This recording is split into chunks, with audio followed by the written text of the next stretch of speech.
আপনারা এখানে কি করছেন? মানুষের উপকার করতেছি। উপকার?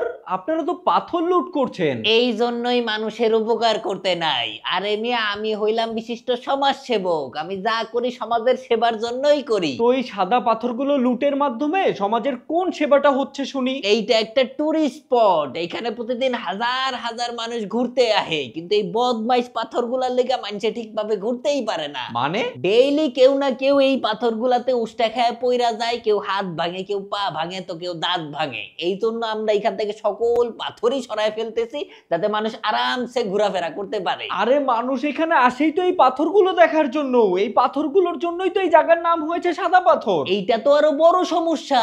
বাদামির দেশের পাথর সাদা হবে কেন? আমাদের পাথর হওয়া উচিত বাদামি অথবা কালো। আরে সাদা পাথর হইলো সাদা চামড়ার, মানে ব্রিটিশদের পাথর। এই জন্য আমরা এখান থেকে সকল সাদা পাথরই সরায় ফেলতেছি। পরবর্তীতে দুই চারটা বাদামি পাথর আইনা রাইখা দিব। আর আপনারা কি সরকারের থেকে অনুমতি নিয়েছেন? আহা, উপকার করতে আবার অনুমতি লাগে নাকি? আমরা তো সরকারের উপকারই করতেছি।